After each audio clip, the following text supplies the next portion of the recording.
ത്രിയേക ദൈവത്തിൻ്റെ വലിയ തിരുനാമം മഹത്വപ്പെടുമാറാകട്ടെ. അനുഗ്രഹിക്കപ്പെട്ട വാത്സല്യ സഹോദരങ്ങളെ, സങ്കീർത്തന മാധുരി എന്ന ഈ പ്രോഗ്രാമിൻ്റെ പുതിയൊരു എപ്പിസോഡിലേക്ക് ഏവരെയും ഹൃദ്യമായി സ്വാഗതം ചെയ്യുന്നു. കഴിഞ്ഞ എപ്പിസോഡുകളിലായി വിവിധ സങ്കീർത്തനങ്ങളെപ്പറ്റി ധ്യാനിക്കുവാനും പഠിക്കുവാനും ദൈവം അവസരമൊരുക്കി. ഈ പഠനം അനേകർക്ക് പ്രയോജനമായെന്നും തുടർ പഠനത്തിനും ധ്യാനത്തിനും ഉപയുക്തമായെന്നും അറിയാൻ സാധിക്കുന്നതിൽ എനിക്ക് ഹൃദ്യമായ സന്തോഷമുണ്ട്. ദൈവത്തെ ഞാൻ മഹത്വപ്പെടുത്തുന്നു. തുടർന്നുള്ള എപ്പിസോഡുകളിലും കൂടുതൽ പഠനത്തിനും ജീവിതചര്യകളുടെ അനുപമമായ ക്രമീകരണത്തിനും ഇടയായി തീരട്ടെ എന്ന് പ്രാർത്ഥിക്കുന്നു. ഈ എപ്പിസോഡിൽ 22-ാം സങ്കീർത്തനം 21-ാം വാക്യം ഞാൻ വായിക്കുകയാണ് ആമുഖമായി. സിംഹത്തിൻ്റെ വായിൽ നിന്ന് എന്നെ രക്ഷിക്കണമേ, കാട്ടുപോത്തുകളുടെ കൊമ്പുകൾക്കിടയിൽ നീ എനിക്ക് ഉത്തരമരുളുന്നു. സിംഹത്തിൻ്റെ വായിൽ നിന്ന് രക്ഷിക്കണമെന്നും കാട്ടുപോത്തുകളുടെ കൊമ്പുകൾക്കിടയിൽ ഉത്തരമരുളുന്നു എന്നും സങ്കീർത്തനക്കാരന് ഒരു സാക്ഷ്യത്തോടുകൂടി ആത്മശക്തിയോടുകൂടി പ്രാർത്ഥിക്കുകയും സാക്ഷിക്കുകയുമാണ്. ഒരു വിശ്വാസിയുടെ പ്രത്യേകത എന്ന് പറയുന്നത് ഒരേ സമയം പ്രാർത്ഥന വേണം, സാക്ഷ്യം വേണം.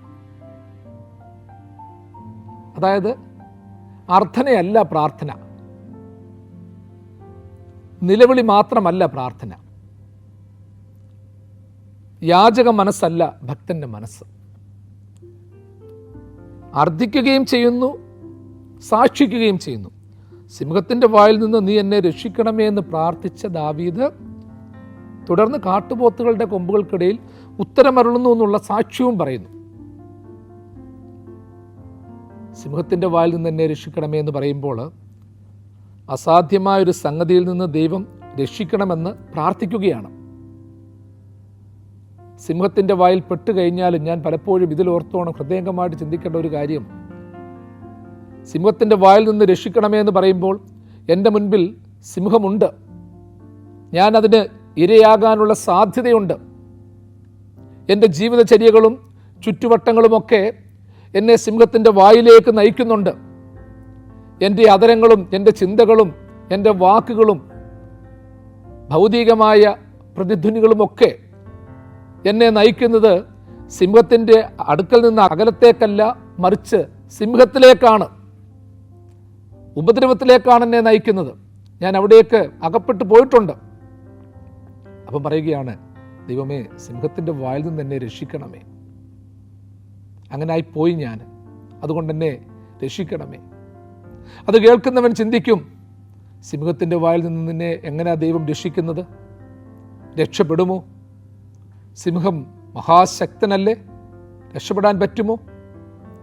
അപ്പോൾ അതുകൊണ്ട് പ്രാർത്ഥനയുടെ ഒരു പ്രത്യേകത ഏത്? നമ്മുടെ സാക്ഷ്യത്തിൻ്റെ ഒരു പ്രത്യേകതയാണ്, ജീവിതത്തിൻ്റെ ഒരു പ്രത്യേകതയാണ്. ചില ഘട്ടങ്ങളിൽ സിംഹത്തിൻ്റെ വായിൽ പോലും നമ്മൾ പെടും. ദാനിയേൽ സിംഹക്കുഴിയിൽ വീണു, സിംഹക്കുഴിയിലേക്ക് എടുത്ത് ഇടപെട്ടു. പക്ഷേ ദൈവം ഉത്തരമരുളി. ദൈവം ഉത്തരമരുളി എന്ന് പറഞ്ഞാൽ സിംഹത്തിൻ്റെ വായ അടച്ചു കളഞ്ഞു എന്നാണ് പറയുന്നത്.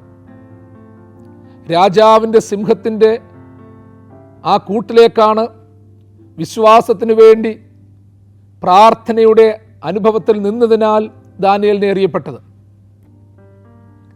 പക്ഷേ അവയുടെ വായ ദൈവം അടച്ചു കളഞ്ഞു എന്നാണ് പറയുന്നത്. സിംഹത്തിൻ്റെ വായ ദൈവം അടച്ചു എന്ന് പറയുമ്പോൾ എന്തെങ്കിലും മാർഗം ഉപയോഗിച്ച് കൂട്ടിക്കെട്ടിയെന്നർത്ഥമില്ല. അതിനേക്കാളുപരി ദാനിയേൽ സിംഹത്തിൻ്റെ കൂട്ടിൽ വീണു. സിംഹം ദാനിയേലിനെ കണ്ടു. ആ സമയത്ത് ദൈവം തന്നെ സിംഹത്തോട് പറഞ്ഞു കാണും, എൻ്റെ സിംഹമേ, നീ ഇപ്പോൾ ഇതിനെ ഭക്ഷിക്കണ്ട, എല്ലും തോലും മാത്രമുള്ളവനാ, പ്രാർത്ഥിച്ചും ഉപവസിച്ചും ജീവിക്കുന്നവനാ ദാനിയേൽ. അതുകൊണ്ട് നീ കാത്തിരിക്കും, നിനക്ക് നല്ല ഭക്ഷണം തരാം. രുചികരമായ ഭക്ഷണം കഴിക്കുന്നതിന് മുൻപ് രുചിയില്ലാത്ത ഭക്ഷണം കഴിച്ച് വയറ് നിറയ്ക്കണ്ട. The prayer of Daniel in the den എന്ന് പറയുന്ന ഒരു അപ്പോക്രിഫൽ ബുക്ക് തന്നെയുണ്ട്. അതിൻ്റെ അകത്തിൽ ഈ ചിന്താധാരകൾ ഹൃദ്യമായിട്ട് എഴുതി വെച്ചിട്ടുണ്ട്, രേഖപ്പെടുത്തിയിട്ടുണ്ട്. അതുകൊണ്ട് ആ രാത്രിയിൽ സിംഹം ദാനിയേലിനെ ഭക്ഷിച്ചില്ല. ഒരുപക്ഷെ വിശപ്പ് തോന്നിയില്ല. മൃഗജാലങ്ങൾക്ക് വിശപ്പില്ലെങ്കിൽ കഴിക്കില്ല എന്ന് നമുക്കറിയാമല്ലോ, ഒന്നിനെയും തിന്നത്തില്ല. പക്ഷെ ഒരു രാത്രി കഴിഞ്ഞു. പിറ്റേ ദിവസം ദാനിയേലിന് എന്ത് സംഭവിച്ചു എന്ന് അറിയാൻ തക്കവണ്ണം കൂട് തുറന്ന ആളുകളെ സിംഹം കടിച്ചു പറിച്ച് തിന്നു. അപ്പോൾ ദാനിയേൽ അവിടെ ഉണ്ടായിരുന്നു. അപ്പോൾ ആലോചിച്ച് നോക്കണം, ദാനിയേലിൻ്റെ ഹൃദയത്തിൽ തോന്നിയ പ്രാർത്ഥന എന്തായിരിക്കും? എൻ്റെ ദൈവമേ, ഞാനൊരു രാത്രി മുഴുവൻ ഇവത്വങ്ങളോടൊപ്പം കഴിഞ്ഞിട്ട് പോലും ഇവ എന്നെ തിരിഞ്ഞു നോക്കിയില്ല. ഞാൻ പ്രാർത്ഥിച്ചു കൊണ്ടിരുന്നു, തടസ്സം വരുത്തിയില്ല. നമ്മൾ ചില സമയത്തൊക്കെ ഓർക്കണം, ചില ആളുകളൊക്കെ ഉണ്ട്, നമ്മൾ പലപ്പോഴും കുതിര കയറും, അവരൊന്നും മിണ്ടത്തില്ല. ചില സാഹചര്യങ്ങളൊക്കെ ഉള്ളപ്പോൾ നമ്മൾ സാമട്ടിലൊക്കെ നടന്നു പോകും, പ്രശ്നങ്ങളെയൊക്കെ നിസ്സാരമായിട്ട് നമ്മൾ അതിജീവിച്ചു പോകും. പക്ഷേ ആ പ്രശ്നത്തിൻ്റെ കാഠിന്യം മാറുന്നില്ല. ആ പ്രതിസന്ധിയായിട്ട് അവിടെയുണ്ട്. പക്ഷേ നമ്മളെ ഒഴിവാക്കി വിടുന്നതേ ഉള്ളൂ. ചിലപ്പോൾ നമ്മൾ തന്നെ പറയത്തില്ലയോ, ചിലരോട് മുട്ടാൻ പോകണ്ട, ചിലരെ ഒഴിഞ്ഞു പോകണം. യഥാർത്ഥത്തിൽ ദാനിയേലിനെ സംബന്ധിച്ചിടത്തോളം അങ്ങനെയാണ്. ദാനിയേൽ കണ്ടു, അവനെ ഗുഹയിലിട്ടവരെ കടിച്ചു കീറുന്ന സിംഹങ്ങളെ കണ്ടു, അവയുടെ ശക്തിയെ കണ്ടു. ദൈവം എൻ്റെയും നിങ്ങളുടെയും ഒക്കെ ജീവിതത്തിൽ ചില പ്രത്യേക ദുരിതങ്ങളിൽ നിന്നും ദുരന്തങ്ങളിൽ നിന്നുമൊക്കെ രക്ഷപ്പെടുത്തുന്നത് എങ്ങനെയാണെന്ന് നമ്മൾ ചിന്തിച്ചോണം. ചില ബാധ്യതകളിൽ നമ്മൾ ഒഴിഞ്ഞു പോകുന്നത് എങ്ങനെയാണെന്ന് ചിന്തിച്ചോണം. ദൈവം നമ്മളെ കാണിച്ചു തരും, ഇതാ നീ കടന്നുപോയ വഴിയാ ഇത്. ചിലപ്പോൾ പലരും പറയാറില്ലയോ, പല അപകടങ്ങളൊക്കെ വരുമ്പോൾ പറയുന്ന ഒരു കാര്യമാണ്, ചില വാഹനങ്ങളിൽ പോകുമ്പോൾ അപകടകാരികളായിട്ടുള്ള സാഹചര്യങ്ങൾ ഉണ്ടായിട്ടുണ്ട്, വ്യക്തിത്വങ്ങൾ ഉണ്ടായിട്ടുണ്ട്. പക്ഷെ നമ്മൾ പോയപ്പോൾ സംഭവിച്ചില്ല. ചില മനുഷ്യർ ചിലരോട് ക്രൂരമായിട്ട് ഇടപെടും, കൊലപാതകികളായിട്ട് മാറ്റപ്പെടും, അക്രമകാരികളായി മാറ്റപ്പെടും. പക്ഷെ അവർ നമ്മളോട് മിണ്ടിയപ്പോൾ ഒരു പക്ഷേ അങ്ങനെ ഇടപെട്ടിട്ടില്ല. നമ്മൾ ചിലരെക്കുറിച്ച് പറയുന്നത് സാക്ഷ്യം അങ്ങനെയാണ്. എന്തുകൊണ്ട് ആ മനുഷ്യൻ അങ്ങനെ പറ്റിയെന്ന് അറിയത്തില്ല. ഞാൻ എപ്പോൾ കണ്ടപ്പോഴും അദ്ദേഹം ശാന്തനായിരുന്നു, അവൾ സൗമ്യയായിരുന്നു. പക്ഷേ ഈ ഒരു പ്രത്യേകമായ സാഹചര്യത്തിൽ കഠിനമായി മാറ്റപ്പെട്ടു. കൊലപാതകികളായി മാറ്റപ്പെട്ടതും ഉപദ്രവികളായി മാറ്റപ്പെട്ടതും ഒക്കെ നമ്മൾ കാണുന്നുണ്ട്. എൻ്റെ പ്രിയമുള്ളവരെ, ദൈവത്തിൻ്റെ ഒരു വലിയ കരുണ ചില സാഹചര്യങ്ങളിൽ നമ്മളോടൊപ്പമുണ്ട്. ചില ദോഷീക ദൃക്കുകൾക്കിടയിലും നിന്ദിക്കുകയും ദുഷിക്കുകയും ചെയ്യുന്നവരുടെ ഇടയിലും മരണകരമായ താഴ്വരയിലും ഒക്കെ നമ്മൾ കടന്നു പോകുമ്പോൾ രക്ഷപ്പെടുന്നത് ഓർത്തോണം. ആ ദുരന്ത സാഹചര്യം അവിടെ ഇല്ലാഞ്ഞിട്ടല്ല. ചില വാഹനങ്ങളിൽ യാത്ര ചെയ്യുമ്പോൾ, അതിവേഗതയിൽ പോകുന്ന വാഹനത്തിൽ യാത്ര ചെയ്യുമ്പോൾ, അങ്ങനെയുള്ളവരോടൊപ്പം പോകുമ്പോൾ നമ്മൾ രക്ഷപ്പെടുന്നത് അപകടം ഒളിഞ്ഞിരിക്കാഞ്ഞിട്ടല്ല, മറിച്ച് ദൈവം എന്തൊക്കെയോ അത്ഭുതങ്ങൾ ചെയ്തിട്ടുണ്ട്, അവരിലൂടെ പ്രവർത്തിച്ചിട്ടുണ്ട്. അതുകൊണ്ട് നമ്മൾ രക്ഷപ്പെട്ടു പോകുകയാണ്. അതുകൊണ്ട് ആ പേടിയോടും ഭയത്തോടും ഭക്തിയോടും ഓർത്തോണം, ദൈവമേ, ദാനിയേലിനെ തൊടാത്ത സിംഹങ്ങൾ ആ കാവൽക്കാരെ, രാജാവിൻ്റെ സേവകരെ കടിച്ചു കീറുന്ന കാഴ്ച നമ്മുടെ ഒക്കെ ജീവിതത്തിൽ ഇത് ആവർത്തിക്കാം. അതുകൊണ്ട് അതിനൊരു നന്ദി അർപ്പിച്ചോണം. ഇവിടെ ഓർത്തോണം, എന്നെ അതിൽ നിന്ന് രക്ഷപ്പെടുത്തണമേ എന്ന് ദാവീദ് പ്രാർത്ഥിക്കുക. തുടർന്ന് പ്രാർത്ഥിക്കുന്ന പ്രാർത്ഥന, കാട്ടുപോത്തുകളുടെ കൊമ്പുകൾക്കിടയിൽ നീ എനിക്ക് ഉത്തരമരുളുന്നു. അപ്പോൾ രക്ഷിക്കണമേ എന്ന് പ്രാർത്ഥിച്ച് കഴിഞ്ഞിട്ട് വെറുതെ വിടുകയല്ല, സമൂഹത്തിനൊരു പാഠം കൂടെ കൊടുക്കുന്നുണ്ട്. ദൈവം എനിക്ക് ഉത്തരമരുളുന്നു കാട്ടുപോത്തുകളുടെ കൊമ്പുകൾക്കിടയിൽ.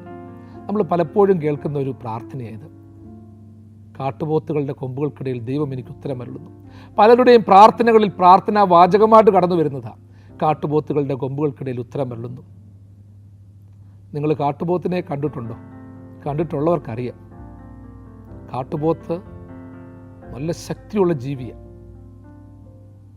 അതിൻ്റെ കൊമ്പുകൾ വളഞ്ഞതാണ്. പ്രത്യേകിച്ച് വന അതിർത്തികളിലൊക്കെ താമസിക്കുന്നവർക്ക് അതിനെ അറിയാം. യാത്രികർ പോയിട്ടുള്ളപ്പോൾ ചിലപ്പോൾ കാട്ടുപോത്തുകളെ കണ്ടിട്ടുണ്ടാകാം. കാട്ടുപോത്ത് കൂട്ടങ്ങൾക്ക് മുൻപിൽ സിംഹം പോലും പുലി പോലും കടുവ പോലും വരത്തില്ല, ആന പോലും പിന്തിരിഞ്ഞു പോകും. അത്രമാത്രം ശൗര്യമാണ് കാട്ടുപോത്തിൻ്റെ കൊമ്പുകൾക്ക്. അതിൻ്റെ ശബ്ദവും രൂപവും ആരോഗ്യവും വലുതാണ്. മരങ്ങൾ പോലും കുത്തിമറിച്ചിട്ട് കളയും. അത്ര ശക്തമാണ് കാട്ടുപോത്തിൻ്റെ ഒരു ശൈലി. അതിൻ്റെ മുൻപിൽ എത്തപ്പെട്ടാൽ തന്നെ അവ അതിവേഗത്തിൽ ഓടി വരും, കുത്തി എറിയും. ഇവിടെ ദാവീദ് പറയുന്നത്, കാട്ടുപോത്തിൻ്റെ കൊമ്പുകൾക്കിടയിൽ നീ എനിക്ക് ഉത്തരമരുളുന്നു. അതായത് കൊമ്പിൻ്റെ ഇടയിൽ പെട്ടുപോയി. ദാവീദ് അതിലൂടെ അർത്ഥമാക്കുന്ന എന്താണ് നമ്മൾ ചിന്തിച്ചോണം. ദൈവമേ, എൻ്റെ പ്രിയപ്പെട്ട സഹോദരങ്ങളെ, കാട്ടുപോത്തിൻ്റെ കൊമ്പുകൾക്കിടയിൽ ഞാൻ അകപ്പെട്ടു പോയി. എന്നുവെച്ചാൽ സിംഹത്തിൻ്റെ വായിൽ നിന്ന് എന്നെ രക്ഷിക്കണമേ എന്ന് പറഞ്ഞ ദാവീദ് തന്നെ പറയുകയാണ്, ദൈവം എങ്ങനെ രക്ഷിക്കുന്നു എന്നൊന്നും പറയുന്നില്ല. എനിക്ക് ദൈവം കാട്ടുപോത്തുകളുടെ കൊമ്പുകൾക്കിടയിൽ ഉത്തരമരുളുന്നു. എന്നുവെച്ചാൽ സിംഹത്തിൻ്റെ വായിൽ പെടുന്നത് പോലെ തന്നെ അതിനേക്കാളും ഗുരുതരമായ ഒരു സ്ഥിതിവിശേഷമാണ് കാട്ടുപോത്തിൻ്റെ കൊമ്പുകൾക്കിടയെന്ന് പറയുന്നത്. എന്തായുധമുണ്ടെങ്കിലും പ്രയോജനമില്ല, ആരൊക്കെ ഉണ്ടെങ്കിലും പ്രയോജനമില്ല. കാരണം അത്രമാത്രം ക്രിട്ടിക്കൽ സിറ്റുവേഷനാണ്. സെക്കൻഡുകൾക്കുള്ളിൽ അത് കുത്തിയെറിഞ്ഞ് നടുവൊടിച്ച് ജീവൻ കളയും. കാട്ടുപോത്തിൻ്റെ കൊമ്പുകൾക്കിടയിലോട്ട് സാധാരണ കയറാൻ പറ്റത്തില്ല ഒരു മനുഷ്യന്. മുമ്പിൽ ചെന്നാൽ തന്നെ അക്രമകാരിയാണെന്ന് നമ്മൾ പറഞ്ഞല്ലോ. ചില ഘട്ടത്തിൽ നമ്മൾ ഇങ്ങനെ അകപ്പെട്ടു പോകും പ്രിയമുള്ളവരെ. ദാവീദ് പറഞ്ഞതുപോലെ കാട്ടുപോത്തുകളുടെ കൊമ്പുകൾക്കിടയിൽ ഉത്തരമരുളും. അപ്പോൾ കാട്ടുപോത്തിൻ്റെ കൊമ്പുകൾക്കിടയിൽ പെട്ടുകിടക്കുന്ന ഒരു മനുഷ്യനെ ഒന്ന് ചിന്തിച്ചേ. ദാവീദ് തന്നെ അതുമായിട്ട് താതാത്മ്യപ്പെടുത്തുകയാണ്. ഞാനിതാ കാട്ടുപോത്തുകളുടെ കൊമ്പുകൾക്കിടയിൽ അകപ്പെട്ടിരിക്കുന്നു. ആരും പേരുമില്ലെങ്കിലും ദൈവം എനിക്ക് ഉത്തരമരുളും. അതിൻ്റെ ഇടയ്ക്കും എന്ന് വെച്ചാൽ ജീവിതത്തിൻ്റെ ഒരു പ്രത്യേക സാഹചര്യത്തിൽ നമ്മൾ അകപ്പെട്ടു പോയാലും ഇനിയും എനിക്ക് ആരുമില്ലെന്ന് കണ്ടാലും ദൈവത്തിൻ്റെ ഒരു ഉത്തരവും എനിക്ക് കിട്ടും. ദൈവം എനിക്ക് ഉത്തരമരുളണം എന്നുണ്ടെങ്കിൽ ഞാൻ ദൈവത്തെ വിളിക്കണം, ചോദ്യങ്ങൾ ചോദിക്കണം, അപേക്ഷ സമർപ്പിക്കണം. നീ അതുപോലെ ജീവിതത്തിലെ ഏത് സാഹചര്യത്തിൽ ഇത് കേൾക്കുന്ന എൻ്റെ പ്രിയപ്പെട്ട സഹോദര, നിൻ്റെ കടബാധ്യത വലുതായിരിക്കാം, ലക്ഷങ്ങളിൽ നിന്ന് കോടികളായിട്ടുണ്ടാകാം. നിൻ്റെ രോഗം ക്രോണിക്കായിരിക്കാം, വളരെ കൂടിയിട്ടുണ്ടാകാം. നിൻ്റെ മക്കൾ രക്ഷപ്പെടുത്താൻ പറ്റാത്ത അവസ്ഥയിലെത്തിയിട്ടുണ്ടാകാം. പഠനകാര്യത്തിൽ ഒരു പരാജയമായിട്ടുണ്ടാകാം. കുടുംബജീവിതത്തിൽ നിരാശനാകാം. ഇനി മുൻപിൽ ആത്മഹത്യയുള്ളൂ. ഇനി മുൻപിൽ ഞാൻ ഒന്നുകിലൊരു സാമൂഹ്യ ദ്രോഹിയാകുക, കൊലപാതകിയാകുക, മറ്റുള്ളവനും സന്തോഷത്തോടെ ജീവിക്കേണ്ട ആ ഒരു മനസ്സിൻ്റെ തലത്തിലുമാകാം. പക്ഷെ ഒരു കാര്യം ഓർത്തോണം, ദൈവത്തോട് നിലവിളിക്കണം. കാട്ടുപോത്തിൻ്റെ കൊമ്പുകൾക്കിടയിൽ ഉത്തരമരുളുന്ന ഒരു ദൈവം എനിക്കും നിനക്കുമുണ്ട്. എല്ലാം പോയാലും ദൈവം ഒരു ഉത്തരമരുളും. നമ്മൾ ചിന്തിക്കേണ്ട ഒരു കാര്യം, കാട്ടുപോത്തിൻ്റെ കൊമ്പുകൾക്കിടയിൽ പോലും അകപ്പെട്ടു പോകും. നമ്മളാരും ഫുള്ള് നിറഞ്ഞവരല്ല, തികവുള്ളവരല്ല. ലോകം നമ്മളോട് ആ സമയത്ത് ചോദിക്കുന്നത്, അവരൊറ്റക്കാരുമേ ലോകം ചോദിക്കത്തുള്ളൂ, നീ എന്തിനാ കാട്ടുപോത്തിൻ്റെ കൊമ്പുകൾക്കിടയിൽ കയറാൻ പോയത്? അത് അക്രമകാരിയാണെന്ന് നിനക്കറിയാമായിരുന്നല്ലോ, നീ എന്നിട്ടും പോയി കയറിയതല്ലയോ? മരണം വില കൊടുത്തു വാങ്ങിയതല്ലേ? ലോകം അതേ ചോദിക്കത്തുള്ളൂ. നീ തന്നെ വിവാഹം കഴിച്ചു, നീ സഹിച്ചോണം. നീ തന്നെ കോഴ്സ് തിരഞ്ഞെടുത്തു, നീ സഹിച്ചോണം. നീ തന്നെ കടമെടുത്തു, സഹോദര, നീ തന്നെ അത് വീട്ടിക്കോണം. ഇത്രയൊക്കെ നമ്മുടെ ലോകം ചോദിക്കത്തുള്ളൂ. ഞാനാവുന്ന പറഞ്ഞല്ലോ, പോകല്ലേ, അത് ചെയ്യരുതേ, അവരോട് കൂട്ടുകൂടല്ലേ, അതിലെടുത്ത് ചാടല്ലേ. ലോകം ഇങ്ങനെ ഒരുപാട് ന്യായീകരണങ്ങൾ പറയും. കാരണം ഒഴിഞ്ഞു മാറും. ഞാൻ നിന്നോട് പറഞ്ഞു, നീ അത് ചെയ്യരുതേ. അവിടം കാട്ടുപോത്തിൻ്റെ കൊമ്പ് പോലെ വളരെ ദുരിതമായ സാഹചര്യമാണ്. ലോകം നമ്മളോട് പറയും. ദൈവം നമ്മളോട് അങ്ങനെ പറയത്തില്ല പ്രിയമുള്ളവരെ. എന്തുവാണെങ്കിലും പറ്റിപ്പോയി, വീണുപോയി, കുറവുള്ളവനായി തീർന്നുപോയി. കൽപ്പനകൾ പാലിക്കണമെന്നൊക്കെ പിതാക്കന്മാർ പഠിപ്പിച്ചു, ദൈവത്തെ വിളിക്കണമെന്നൊക്കെ പഠിപ്പിച്ചു, നല്ല കൂട്ടുകെട്ട് ഉണ്ടാകണമെന്ന് പഠിപ്പിച്ചു. പക്ഷെ എന്ത് ചെയ്യാം, പറ്റിപ്പോയില്ലേ. പഠിക്കാൻ പോയ സമയത്ത് പഠിക്കാൻ തയ്യാറായില്ല, പരീക്ഷ എഴുതേണ്ട സമയത്ത് അതിന് തയ്യാറായില്ല, ക്ലാസ്സിൽ കയറേണ്ട സമയത്ത് കറങ്ങിത്തിരിഞ്ഞ് നടന്നു, മദ്യവും മയക്കുമരുന്നും കഞ്ചാവുമൊക്കെ അടിച്ചു നടന്നു. നന്നായി ജീവിക്കേണ്ട സമയത്ത് ആസക്തികളുടെ മണമേറ്റ് നടന്നു. കടൽ തീരത്തും പാർക്കുകളിലും ഒക്കെ നടന്നു. ഇനിയും അതിന് കുറ്റം പറഞ്ഞിട്ട് കാര്യമുണ്ടോ? ഇനിയും കുറ്റം പറഞ്ഞിട്ട് കാര്യമില്ല. അകപ്പെട്ടു പോയി, നഷ്ടം വന്നുപോയി, ചൂതാട്ടത്തിൽ ഇടപെട്ടു പോയി, ഓൺലൈൻ കളികളിൽ ഇടപെട്ടു പോയി, റമ്മി സർക്കിളിൽ വീണുപോയി. ചില പ്രത്യേക സാഹചര്യത്തിൽ മറ്റുള്ളവന്റെ നാശത്തിന് കാരണമായി പോയി. ഇനി കൊന്നതുകൊണ്ടോ അടിച്ചതുകൊണ്ടോ കാര്യമുണ്ടോ? ഇല്ല പ്രിയമുള്ളവരെ. അവനും രക്ഷപ്പെടട്ടെ. എങ്ങനെങ്കിലും തിരിച്ചു വരണം. നീ എവിടേക്ക് എങ്ങനെ പോയെന്ന് ചോദിക്കണ്ട. അതുകൊണ്ടാണ് മുറിവേറ്റ് കിടക്കുന്ന ഒരുവനെ സംബന്ധിച്ചിടത്തോളമുള്ള ഒരു എത്തിക്സ് എന്ന് പറയുന്നത്, ലോക നിയമം എന്ന് പറയുന്നത്, അവൻ എങ്ങനെ മുറിവേറ്റു, ഏത് രീതിയിൽ അവൻ അപകടത്തിൽപ്പെട്ടു എന്ന് ചിന്തിക്കുക എന്നുള്ളതല്ല, അവനെ എത്രയും പെട്ടെന്ന് എത്തിക്കുക എന്നുള്ളതാണ്. ഏതൊരു കുറ്റവാളിയെ സംബന്ധിച്ചിടത്തോളവും, ഏതൊരു ബലഹീനനെ സംബന്ധിച്ചിടത്തോളം അവൻ എന്തുകൊണ്ടത് ചെയ്തു എന്നുള്ളതല്ല, അവൻ മൂലം അകപ്പെട്ടു പോയവരും അവൻ്റെ വീഴ്ച മൂലം അവന് സംഭവിച്ചതുമായ ദുരിതാനുഭവത്തിൽ നിന്ന് അവനെ രക്ഷപ്പെടുത്താൻ നമുക്ക് എങ്ങനെ സാധിക്കുമെന്നാണ് അടുത്തത് ചിന്തിക്കേണ്ടത്. ഞാൻ പറഞ്ഞല്ലോ, കാട്ടുപോത്തുകളുടെ കൊമ്പുകൾക്കിടയിൽ ഉത്തരമരുളുന്നു എന്ന് പറയുമ്പോൾ കാട്ടുപോത്തുകളുടെ കൊമ്പുകൾക്കിടയിൽ പോലും അകപ്പെടാം, സാഹചര്യങ്ങൾ എത്തിക്കാം. എന്തിനു നീ അവിടെ കയറിയെന്നുള്ള ചോദ്യമല്ല പ്രസക്തം. വീണ്ടും ഞാൻ പറയുകയാണ്, കാട്ടുപോത്തുകളുടെ കൊമ്പുകൾക്കിടയിൽ ഉത്തരമരുളുന്നു എന്ന് പറയുമ്പോൾ എല്ലാം നഷ്ടപ്പെട്ട സമയത്തും കടന്നു വരുന്നൊരു ദൈവമുണ്ട്. അത് പരീക്ഷണാർത്ഥമല്ല അവനെ വിളിക്കേണ്ടത്, ഹൃദയംഗമായിട്ട് വിളിക്കുക. ദൈവത്തിന് ഇടപെടാൻ പ്രിയമുള്ളവരെ നിമിഷങ്ങൾ മതി. ചില വ്യക്തികളെ നമുക്കറിയാം, ചിലർ ഭയങ്കര പരാതിയാണ്, 2 പിള്ളേരേ ഉള്ളൂ, 3 പിള്ളേരേ ഉള്ളൂ. പലരും പലപ്പോഴും പറയും, അച്ഛാ കുഞ്ഞിൻ്റെ കല്യാണമായിട്ടില്ല, ഒരു കുഞ്ഞ് പഠിച്ചൊക്കെ നിന്ന് ജോലിയായിട്ടില്ല. ചിലരുടെ പരാതിയാണ്, കുറച്ച് നാളുകൊണ്ട് ആഗ്രഹിച്ചിരിക്കുക, സാധ്യതകളൊന്നുമില്ല, നല്ല ജോലിയും കൂലിയും ഒക്കെ ഉണ്ട്. ചിലർക്ക് നല്ല ജോലിയും കൂലിയും ഇല്ലാത്തതിൻ്റെ പ്രയാസമുണ്ട്, സാമ്പത്തികമില്ലാത്തതിൻ്റെ പ്രശ്നമുണ്ട്.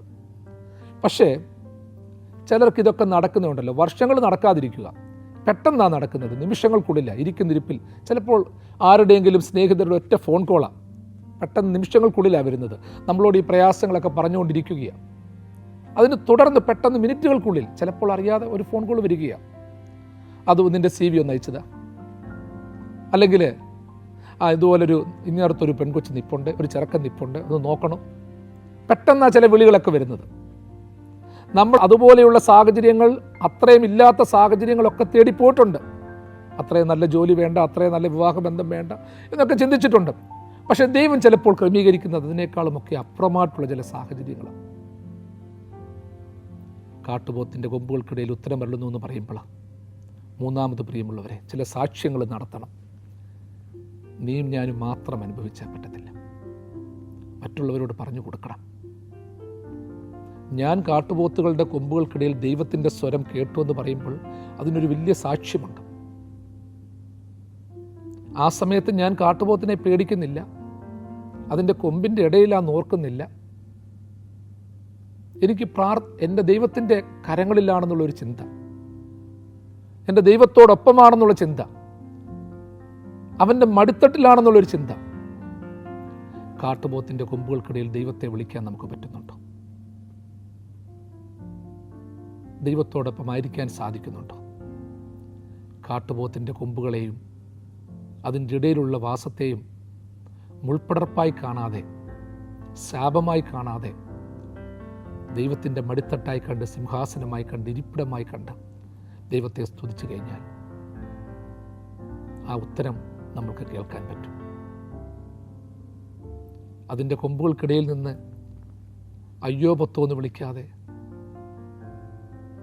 എൻ്റെ ദൈവമേ എന്ന് വിളിക്കാൻ നമുക്ക് സാധിക്കുന്നുണ്ടോ? ചില രോഗങ്ങൾ കാട്ടുപോത്തിൻ്റെ കൊമ്പുകളാണ്, ചില സാഹചര്യങ്ങൾ കാട്ടുപോത്തിൻ്റെ കൊമ്പുകളാണ്. മരണനിലയിലും തായ്വരകൾ കാട്ടുപോത്തിൻ്റെ കൊമ്പുകളാണ്. അവിടെ നിന്ന് മറ്റാരെയും വിളിച്ചിട്ട് കാര്യമൊന്നുമില്ല. ദൈവത്തെ വിളിക്കാനുള്ള ഒരു നാക്കിൻ്റെ ചലനം വേണം, ഹൃദയത്തിൻ്റെ ശക്തി വേണം.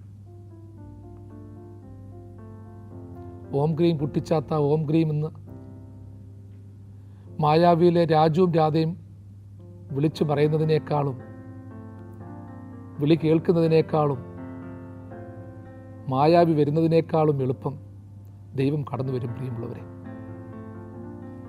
ഒരു കാലത്ത് മനസ്സിലുണ്ടായിരുന്നത്, മനുഷ്യൻ്റെയൊക്കെ മനസ്സിൽ, ബാലമനസ്സുകളിലുണ്ടായിരുന്നത്, ചില കാര്യങ്ങളൊക്കെ വരുമ്പോൾ ഇത്തരത്തിലുള്ള ചില കുറുക്കുവഴികളൊക്കെ വേണമെന്നായിരുന്നു. കുറുക്കുവഴികൾ പോരാ, യഥാർത്ഥമായ ചില അനുഭവങ്ങളൊക്കെ തന്നെ നമുക്ക് വേണം. വീണ്ടും ഓർത്തോ, കാട്ടുപോത്തിൻ്റെ കൊമ്പുകൾക്കിടയിൽ നീ എനിക്ക് ഉത്തരമരുളുന്നു പറയുമ്പോൾ അവൻ്റെ ഉത്തരവ് ഏത് രീതിയിലാണെന്ന് നമ്മൾ ചിന്തിക്കണം. ഇന്ന് നമ്മൾക്ക് വേണ്ടത് എല്ലാത്തിൻ്റെയും പ്രകടമായ ചില അനുഭവങ്ങളാണ്, അനുഗ്രഹങ്ങളാണ്. ദൈവമേ, നീ എങ്ങനെയാ ഇതിൽ നിന്ന് എന്നെ രക്ഷപ്പെടുത്തുന്നത്? എനിക്കെങ്ങനെ രക്ഷപ്പെടാൻ പറ്റും? ആരെങ്കിലും നീ വിടുമോ? ദൂതന്മാരെ വിടുമോ? നീ തന്നെ വരുമോ? ഒത്തിരി ചോദ്യങ്ങളുണ്ട്. എങ്ങനെ പറ്റും?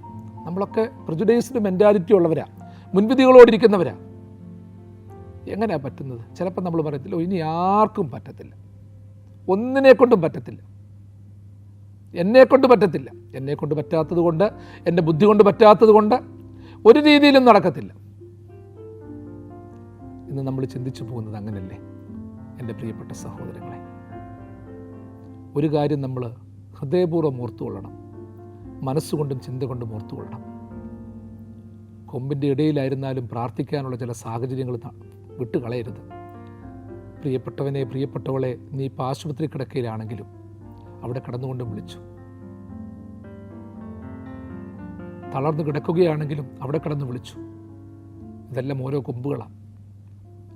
എഴുതിയ പരീക്ഷകളൊക്കെ തോറ്റ്, ആഗ്രഹിച്ച ആഗ്രഹങ്ങളൊന്നും നടക്കാതെ, എല്ലാം നഷ്ടപ്പെട്ട് തേരാപ്പാര നടക്കുകയാണെങ്കിലും വിളിച്ചു. ദൈവം വരും പ്രിയമുള്ളവരെ. ഏത് രീതിയിൽ എങ്ങനെ വരുമെന്നുള്ള അന്വേഷണമല്ല, അവൻ വന്നു എന്ന് ചിന്തിച്ച് നമ്മൾ മുൻപോട്ട് പോകണം. കാട്ടുപോത്തുകളുടെ കൊമ്പുകൾക്കിടയിൽ എൻ്റെ ദൈവം എനിക്ക് ഉത്തരമരുളുന്നു എന്ന് പറയുമ്പോൾ വീണ്ടും ഒരു കാര്യം ചിന്തിച്ചോണം. എനിക്ക് ദൈവം ഉത്തരമരുളിയിട്ടുണ്ടെങ്കിൽ ഉത്തരം കേൾക്കാൻ ആഗ്രഹിക്കുന്ന വേറെ ആളുകളുമുണ്ട്. ആ കാട്ടുപോത്തുകളുടെ കൊമ്പുകൾക്കിടയിൽ കിടക്കുന്ന അത്തരക്കാരെ രക്ഷപ്പെടുത്താൻ, അവർക്ക് ദൈവത്തിൻ്റെ ഉത്തരം നൽകാൻ നമ്മളെക്കൊണ്ട് ചില കാര്യങ്ങൾ ചെയ്യാൻ പറ്റും. നമ്മൾ പ്രവർത്തിച്ചേ പറ്റത്തുള്ളൂ. അതൊരു സുവിശേഷ ദൗത്യമാണ്. മതം മാറ്റുന്നതല്ല, വിശ്വാസം മാറ്റുന്നതല്ല. എൻ്റെ പ്രിയപ്പെട്ടവനെയും അത് കേൾപ്പിക്കാൻ തക്കോണം ഇടയാകണം. ഞാൻ മാത്രമല്ല, എൻ്റെ പ്രിയപ്പെട്ടവരും എന്നേക്കാളും വലിയ കാട്ടുപോത്തിൻ്റെ കൊമ്പുകൾക്കിടയിൽ കിടപ്പുണ്ട്. ആ കുരുക്കഴിക്കാൻ നമ്മൾ ഇടപെട്ടേ പറ്റത്തുള്ളൂ. അവനെ അതിൽ നിന്ന് രക്ഷപ്പെടുത്താൻ തക്കവണ്ണം ശ്രദ്ധിച്ചേ പറ്റത്തുള്ളൂ. ഇന്ന് നമ്മളെപ്പോഴും പറയും, ഞാൻ കാട്ടുപോത്തിൻ്റെ കൊമ്പുകൾക്കിടയില്ല, എനിക്ക് പല പ്രതിസന്ധിയുണ്ട്. പക്ഷെ അതോടൊപ്പം എൻ്റെ പ്രിയപ്പെട്ടവനും അങ്ങനെ കുടുങ്ങിക്കിടക്കുകയാണ്. അവനെ അതിൽ നിന്ന് പിടിച്ചെഴുന്നേൽപ്പിക്കണം. നേരത്തെ നമ്മൾ പറഞ്ഞല്ലോ, മദ്യപാനികളും മയക്കുമരുന്നിനുമൊക്കെ അടിപ്പെട്ടവരുണ്ട്, ആസക്തിക്ക് അടിപ്പെട്ടവരുണ്ട്. ഇതൊക്കെ ഒരു കരാളഹസ്തമായി ചുറ്റിയിരിക്കുകയാണ്. രക്ഷപ്പെടാൻ പറ്റാത്ത പോലായിരിക്കുകയാണ്. വഞ്ചനയ്ക്കും ചതിക്കും അടിപ്പെട്ടിരിക്കുകയാണ്. ബ്ലാക്ക് മെയിലിങ്ങിന് അടിപ്പെട്ട് കിടക്കുന്നുണ്ട് പലരും. അതുമൂലം കുടുംബങ്ങൾ തകർന്നവരുണ്ട്. കാട്ടുപോത്തിൻ്റെ കൊമ്പുകൾക്കിടയിൽ നിന്ന് രക്ഷപ്പെട്ട നമ്മൾ അത്തരക്കാരുടെ വിമോചനത്തിന് വേണ്ടി ഇറങ്ങി പുറപ്പെട്ടേ പറ്റത്തുള്ളൂ. അത്തരക്കാരുടെ രക്ഷയ്ക്ക് വേണ്ടി മുന്നിട്ടിറങ്ങിയേ പറ്റത്തുള്ളൂ. അവരെ സഹായിക്കാൻ കരുതലോടെ മുൻപോട്ട് പോയെങ്കിലേ പറ്റത്തുള്ളൂ. എനിക്കുത്തരമരുളിയ ദൈവത്തിൻ്റെ സ്വരം അപരനെയും കേൾപ്പിക്കണം.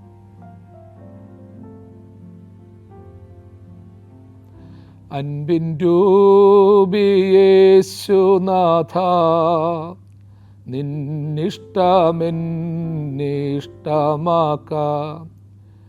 കുരിശിൽ തൂങ്ങി മരിച്ചവനെ, എന്നെ തേടി വന്നവനെ, അൻപിൻ രൂപി യേശുനാഥ, നിന്നിഷ്ടമെൻ ഇഷ്ടമാക്കാം. അതേ എൻ്റെ വയസ്സിലുമുള്ള സഹോദരങ്ങളെ, ദൈവത്തിൻ്റെ ഇഷ്ടം നമ്മുടെ ഇഷ്ടമാകണമെന്നുണ്ടെങ്കിൽ അവൻ കാണാതെ പോയ ആടിനെ തിരക്കി ചെന്നവന്, കാണാതെ പോയ ദ്രഹ്മ കണ്ടെടുത്തു കൊടുത്തവന്, മുടിയനായ പുത്രനെ നെഞ്ചോട് ചേർത്തവന്.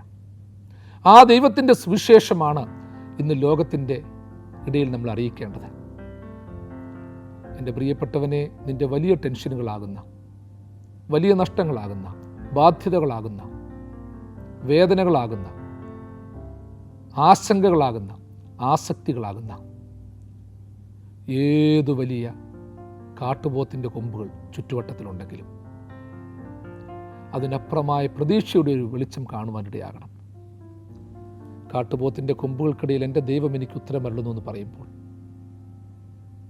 ആ ഉത്തരമരുളിയത് നമ്മൾ കേൾക്കണം. ഇന്നത്തെ പ്രശ്നം അതാ, നമ്മൾ രക്ഷപ്പെട്ടു പോകും. ദൈവം രക്ഷപ്പെടുത്തി, പക്ഷേ അവൻ അരുളിയ ഉത്തരം എന്താണെന്ന് നമുക്ക് അറിഞ്ഞുകൂടാ. അവൻ അരുളിയ അനുഭവം എന്താണെന്ന് അറിയത്തില്ല. നമ്മൾ വിളിച്ച നിലവിളി എന്താണെന്ന് പറഞ്ഞു കൊടുക്കുന്നില്ല. പ്രിയമുള്ളവരെ, അറിയാത്തവരൊക്കെ നമ്മൾ വിളിച്ച ആ ഒരു വിളി കേൾക്കണം, അവരെ കേൾപ്പിക്കണം, അവർക്ക് പറഞ്ഞു കൊടുക്കണം.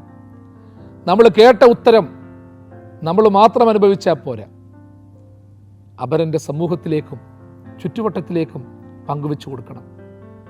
എപ്പോഴും ഓർത്തോണം, ഇത് കേൾക്കുമ്പോൾ പരാജയത്തിൽപ്പെട്ടു പോയവനോട് ജയിച്ചു നിൽക്കുന്നവൻ ചില സന്ദേശം കൊടുക്കണം. പുഞ്ചിരിക്കുന്നവൻ കരയുന്നവനോട് ഞാൻ ചിരിക്കുന്നതിൻ്റെ കാരണം പറഞ്ഞു കൊടുക്കണം.